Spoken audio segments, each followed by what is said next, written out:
നേരം ഈ convincing star വന്നിട്ട് ഞങ്ങളെ കൺവിൻസ് ചെയ്യും. പിന്നെ അത് ഒറിജിനൽ തോക്ക് ഒറിജിനൽ ആയിട്ട് പൊട്ടിച്ചതാണ് ഞങ്ങള്. അത് പൊട്ടിച്ച്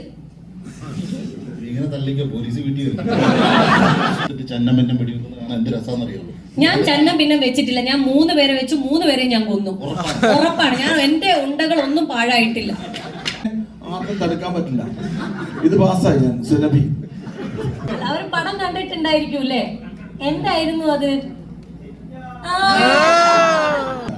അഹങ്കാരമല്ല കുഞ്ഞെ, പിടിച്ചു നിൽക്കണ്ടേ നിങ്ങളുടെ കൂടെ. ഇത് എന്ത് നാക്കാവുന്ന കൈകളൊക്കെ ഇവിടെ തരണം ചെയ്യാൻ പറ്റുമെങ്കിൽ ഞാൻ ഇനി കുറെ കൂടെ നിൽക്കും. Sooraj, what's your experience after watching? എനിക്ക് ഒരു വളരെ നല്ലൊരു എക്സ്പീരിയൻസ് ആയിരുന്നു. ആദ്യമായിട്ടാണ് ആക്ട് ചെയ്യണത്. പക്ഷേ എൻ്റെ ചുറ്റുപാട് ഇത്രയും ടാലൻറ്റഡ്, ഇത്രയും വോമായ ആക്ടേഴ്സും അങ്ങനത്തെ ഒരു കാസ്റ്റ് ഉണ്ടാകുമ്പോൾ it was much more easier experience. പിന്നെ ആഷിക്കേട്ടനും നമ്മളെ വളരെ ഒരു പ്രസൻസ് ഉണ്ട്. അവർ ക്യാമറേൻ്റെ ബാക്കിലാണെങ്കിലും അല്ലെങ്കിൽ നമ്മളോട് സംസാരിക്കുകയാണെങ്കിലും നല്ലൊരു രീതിയുണ്ട്. എങ്ങനെയാണ് നമുക്ക് ഒരു ഫസ്റ്റ് ടൈം ആകുമ്പോൾ ആ ഒരു നെർവസ്നെസ് ഉണ്ടാവില്ല. പക്ഷെ അത് റിമൂവ് ചെയ്യാൻ പറ്റിയ ഡയറക്ടറായിരുന്നു. ആൻഡ് ഹാവ് ടു താങ്ക് ആഷിക്കേട്ടൻ for trusting me with this. പറഞ്ഞമാതിരി ഇവരുടെ മുന്നിലൊക്കെ ഞങ്ങൾക്ക് I have no idea, right? പക്ഷെ ആദ്യമായിട്ടൊന്ന് ചെയ്യുമ്പോൾ ഇറ്റ്സ് എൻ ഓണർ. അതൊക്കെ വെറുതെ കുറച്ച് വിനയമാണ്, കുറച്ച് വിനയം കൂട്ടി പറഞ്ഞതാണ്. അങ്ങനത്തെ ഒരു ഫീൽ ഞങ്ങൾക്ക് തോന്നിയിട്ടില്ല. സൂരജ് ഫസ്റ്റ് ഡേ തന്നെ അതിഗംഭീരമായിട്ട് പെർഫോം ചെയ്തിട്ടുള്ള സീൻസ് ആയിരുന്നു.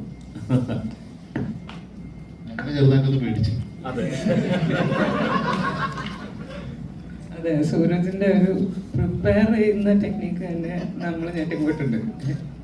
ഇവ വന്നിട്ട് ഒരു 30 പുഷപ്പ് എടുക്കും ഷോട്ടിന് മുമ്പ്. എന്നിട്ട് പോയിട്ടാ പുള്ളി സ്ട്രഗ്ലിംഗ് സീൻസ് ഒക്കെ അഭിനയിക്കുന്നത്. So it was passionate to watch him also. Very beautiful ആയിരുന്നു അത്. അല്ല, ഇതിന്റെ മുന്നേ ഞാൻ സ്റ്റേജിലാണ് യൂഷ്വലി പെർഫോമൻസ് ചെയ്യല്. അപ്പൊ ആ സ്റ്റേജിൽ കയറുന്ന പറഞ്ഞാൽ നമ്മൾ സാധാരണ ഒരു 100 പുഷപ്പ് അടിച്ചിട്ടാണ് പോകില്ല. അപ്പൊ ഞാൻ ആ സെയിം ടെക്നീക്ക് ഇവിടെ യൂസ് ചെയ്യാനായിരുന്നു മനസ്സിലുണ്ടായത്. പിന്നെ അതും നമ്മൾ സീൻ എന്ന് പറഞ്ഞാൽ നമ്മൾ വെടി കൊള്ളുന്ന സീനായിരുന്നു. അപ്പൊ ഞാൻ അങ്ങനെ കുറച്ച് പമ്പാവട്ടെ എന്ന് വിചാരിച്ചിട്ടാണ്.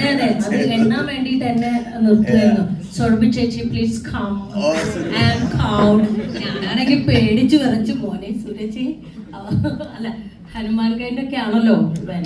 അപ്പോ പോയി ഇങ്ങനെ എണ്ണി വാമാക്കിട്ട് നോക്കൂ എന്നൊക്കെ പറഞ്ഞിട്ടല്ലേ.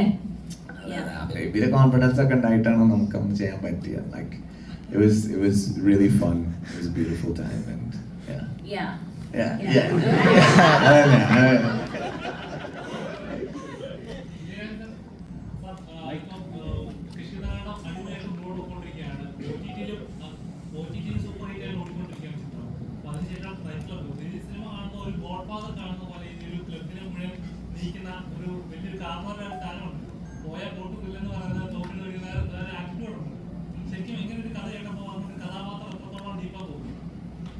ഇല്ല, ഇതിനകത്ത് എൻ്റെ കഥാപാത്രത്തിൻ്റെ എൻ്റെ വലിയ മിടുക്കൊന്നുമല്ല. ഞാൻ ഇപ്പോൾ പറഞ്ഞില്ലേ, ഇത് ആഷിക് കപൂറിൻ്റെ സിനിമയാണ്.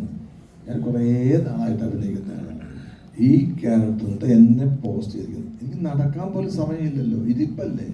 ഒരു കസേര എന്നോട് നടന്ന് എന്ത് ചെയ്യാൻ പറ്റും? എനിക്കൊന്നും ചെയ്യാൻ പറ്റില്ല അവിടെ. അദ്ദേഹമാണ് എന്നെ ഇതിനകത്ത് എന്തെങ്കിലും ഞാൻ ചെയ്തിട്ടുണ്ടെങ്കിൽ ആഷിക് കപൂറാണ്. സത്യത്തിൽ അത് കുട്ടേട്ടൻ്റെ അടവായിരുന്നു.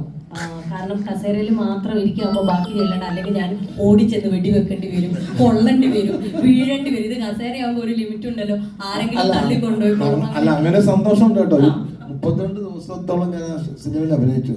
ചിലപ്പോൾ എനിക്ക് ഒരു ഷോട്ടൊക്കെ ഒരു ദിവസം. അപ്പം ഞങ്ങൾക്ക് പക്ഷേ എനിക്കൊരു വിഷമമില്ല. എന്താ വെച്ചാൽ എല്ലാവരും കൂടി മുറിക്കാത്തിരിക്കും. ഇതങ്ങോട്ട് തള്ളുക, കളിയാക്കുക, കൊല്ലുക. എന്നെ എനിക്ക് വെളുപ്പിന് 2:30 മണിക്ക് ഷോട്ട് വരും. ഞാൻ രാവിലെ മേക്കപ്പ് ചെയ്യും, മേക്കപ്പിനായിരിക്കും. അപ്പൊ 2:30 മണിക്കാണ്. അപ്പൊ ചിലപ്പം എനിക്ക് നേരത്തെ ഷോട്ട് വരും. ഇപ്പൊ ഈ സുരഭിയെ കൂടെ പോയി ആഷിക്കോട് പറയും, വേണ്ട കുട്ടിയുടെ വെയിറ്റ് ചെയ്യാൻ, പുള്ളി ഉറങ്ങുക, കുറച്ച് കഴിഞ്ഞ് എടുത്താൽ മതി, പുള്ളി ഉറങ്ങിക്കോട്ടെ എന്ന്. അപ്പൊ പിന്നെ ആഷിക്കും വിചാരിക്കും ഞാൻ ഉറങ്ങിക്കോട്ടെ എന്ന്. അപ്പൊ ലാസ്റ്റ് ഷോട്ട് എനിക്ക് എടുക്കും 2:30 മണിക്ക്. അപ്പൊ ഇവരൊക്കെ സുഖമായിട്ട് ബാക്കി ഷോട്ടൊക്കെ കഴിഞ്ഞിട്ട് പോകും. അങ്ങനെ 2.5 കുട്ടിയുടെ പേര് കിട്ടിയില്ല. ഞാനവിടെ 10 ദിവസം കഴിഞ്ഞപ്പോ ചേട്ടൻ 2 മണിയാകുമ്പോഴേ റെഡി ആവുള്ളൂ. 2:30 വിളിക്കുള്ളൂ. അയ്യോ അല്ല നോണ പറയുന്നത് രാവിലെ അതിരാവിലെ ഞാൻ റെഡിയാകും. പക്ഷെ ഇവരൊക്കെ പിള്ളേരല്ല. ഇപ്പം ഞാനിപ്പോൾ ഇവരെന്ത് പറഞ്ഞതിന് സമ്മതിച്ചുള്ളൂ. ഞാനുള്ള കാണുന്നവര് 40-42 വർഷമായിട്ട് സിനിമയിൽ. പക്ഷേ അഹങ്കാരമൊന്നും കുട്ടേട്ടൻ കാണിച്ചില്ല. അഹങ്കാരമല്ല, അഹങ്കാരമല്ല, അവസ്ഥയാണ്. അഹങ്കാരമല്ല കുഞ്ഞെ, പിടിച്ചു നിൽക്കണ്ടേ നിങ്ങളുടെ കൂടെ. ഇത് നാക്കാത്ത ദൈവങ്ങളൊക്കെ ഒരിക്കലും ഞാൻ മലയാള സിനിമ ഇത്രയും വർഷമായിട്ട് നിന്നിട്ടും ഇതിന്റെ കൂടെ നിൽക്കുക എന്നുള്ളതാണ് ഏറ്റവും വലിയ പ്രശ്നം. ഞാൻ സമയം വരുന്നുണ്ട് കേട്ടോ, കുഴപ്പമില്ല, ഞാൻ പിടിച്ചു നിൽക്കും. ഇവിടെ തരണം ചെയ്യാൻ പറ്റുമെങ്കിൽ ഞാൻ ഇനി കുറെ കൂടെ നിൽക്കും. ഉറപ്പാണ്. ഇത് പാസ്സായാൽ ഞാൻ ഇങ്ങനെ എനിക്ക് എന്നെ ആർക്കും തടുക്കാൻ പറ്റില്ല. ഇത് പാസ്സായി ഞാൻ സുരഭി. ഒരുപാട് സന്തോഷം ഇങ്ങനെ റൈഫിൾ ക്ലബിൽ ആഷിക്കിൻ്റെ ഈ പടത്തിൽ എനിക്കും പാർട്ടിസിപ്പേറ്റ് ചെയ്യാൻ പറ്റിയതിൽ ഒരുപാട് സന്തോഷം. ആഷിക്കിൻ്റെ പടങ്ങളൊക്കെ മിക്കവാറും പല പല ജോണറിലുള്ള പടങ്ങളായിരിക്കും, അല്ലെങ്കിൽ ഒരു കംഫർട്ട് സോണിലൊന്നും കയറി ഇരിക്കുന്ന ഒരു പ്രകൃതമല്ലെന്നാണ് എനിക്ക് തോന്നിയിരുന്നത് അദ്ദേഹത്തിൻ്റെ ഫിലിമോഗ്രാഫി കണ്ടിട്ട്.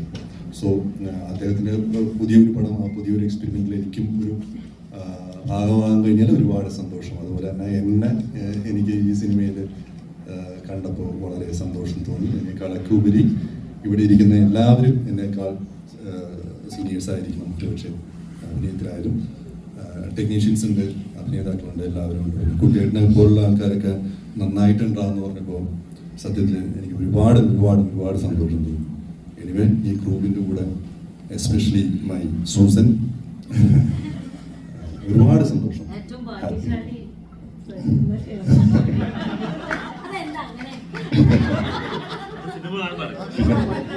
പലരും ഇപ്പൊ പലരും വിളിക്കുമ്പോഴൊക്കെ ഇതിന്റെ ഹ്യൂമർ നന്നായിട്ട് വർക്കായിട്ട് ചിരിച്ചു. കേട്ടില്ല ചോദിച്ചു. ഷൂട്ട് ചെയ്തു, പകുതിയുള്ള കാരണം കൂടുതൽ ഭാഗ്യശാലി. അതിന്റെ ഞങ്ങളുടെ ഗുരുനാഥൻ എന്ന് പറയുന്നത് സത്യത്തിൽ അന്ന് ഞങ്ങളുടെ മെയിൻ ഗുരുനാഥയായിട്ടുള്ള ദർശന അവിടെ ഉണ്ടായിരുന്നില്ല. പക്ഷെ വിഷ്ണു അഗസ്ത്യ അത് ഏറ്റെടുത്തു. അതിനു വേണ്ടിയിട്ടുള്ള നേതൃത്വം ഒക്കെ നൽകിയെങ്കിലും അല്ലേ, അവർ പടം കണ്ടിട്ടുണ്ടായിരിക്കും അല്ലേ? എന്തായിരുന്നു അത്? അത് ഇല്ലത്തുനിന്ന് ഇറങ്ങുകയും ചെയ്തു, അമ്മാത്തട്ട് എത്തിയതുമില്ല എന്നുള്ളൊരു അവസ്ഥ. അപ്പൊ അതില് സജീവൻ ചേട്ടന് വളരെയധികം വിഷമമുണ്ട്.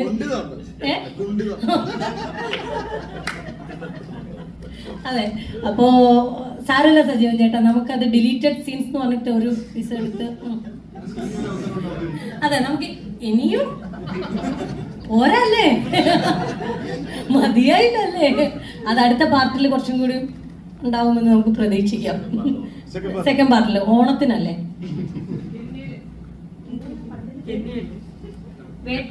വേട്ടമൃഗം രാപ്പാടി പ്രൊഡക്ഷൻസിന്റെ വേട്ടമൃഗത്തിൽ നമുക്കത് കാണാവുന്നതാണ്.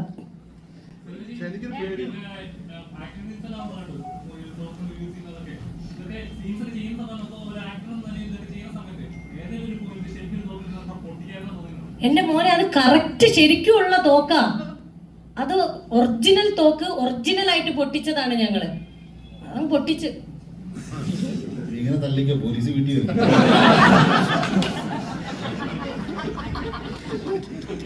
ഒരു മയത്തിലൊക്കെ തള്ളാവുന്ന എന്നോട് കുട്ടേട്ടൻ പറഞ്ഞിരുന്നു.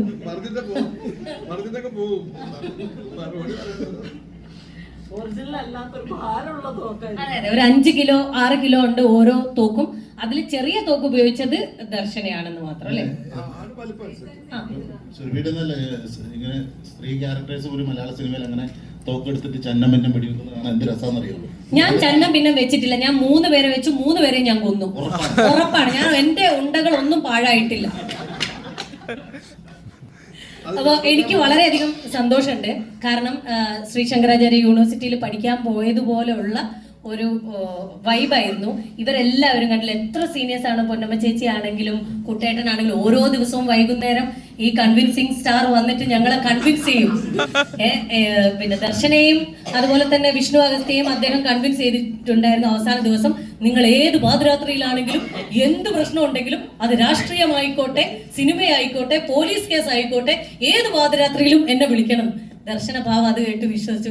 വിളിക്കും ചേട്ടാ, എന്റെ പട്ടിയെടുക്കും പോണത്. അത്രയും ഞങ്ങളെ കൺവിൻസ് ചെയ്തുകൊണ്ടിരിക്കുകയായിരുന്നു ഓരോ ദിവസങ്ങളിലും.